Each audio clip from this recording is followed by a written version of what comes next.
Og tudlo ninyo labi na sa inyo ang ginikanan tudlo ang bata. Tudlo ano to pagpanguros.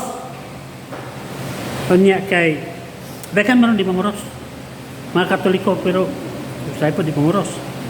Kay kanang pagpanguros gahom na sa Dios. Mo nga ang demonyo dili ta pakruson. Ug ang nainsikta bahadlok anang cross. Pero sa Biblia, misal dili nang basa sa Biblia na 1 Korinto kapitulo 1 bersikulo 18. Alang ka na itong giluwas, gahom ka na sa Diyos. So mahadlok ang demonyo anak. Atong basahon ng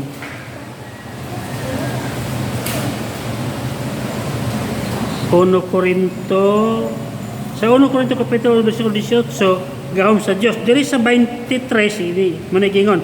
Apan alang ka na mo, nagsangyaw kami kang Kristo nga gilansang sa cross. Muna importante kay nato ang cross. Atong simbahan na ginay cross.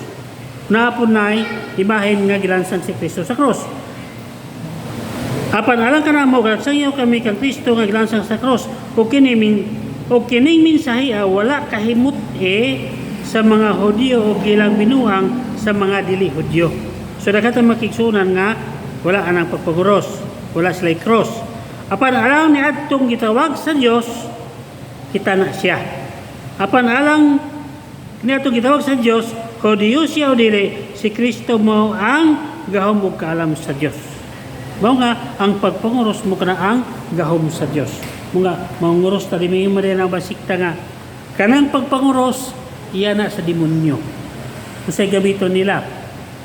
Pinadayag kapitulo 13 bersikulo 16. So ato na basahon. Para nga masayod mo kung naamang gali mana sa inyo kani yung kaligbit ng gibiton. May siya nga kanang yung pagpagor sa Katoliko yan na sa demonyo. Dahil minis lang nga gipugos sa mananap nga mapatikan patik korona nato. Gipugos sa mananap nga mapatikan ang tanang tao inila o dili nila dato og kabos ulipon og dili ulipon diya sa tuo nilang kamot og sa agtang.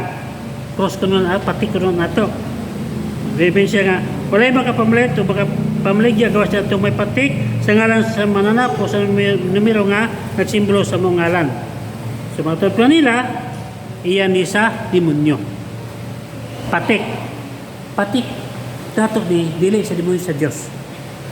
Ang ibasa, kapitulo 13, versikulo 17. Itiwas na nato na siya pagbasa.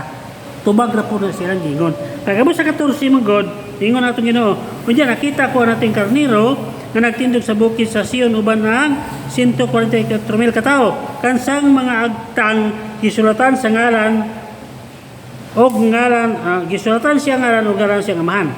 So kung patik na siya, patik na sa atong Dios sa ngalan samahan. Dili na sa size. Sa ngalan samahan, sa anak, sa Espiritu Santo. Munay atong patik nakita iya sa Dios. Mao nga kita alang ka natong giluwas sumala sa Biblia 1 Korinto kapitulo 1 bersikulo 18 gahom ka na sa Dios ang atong pagpanguros.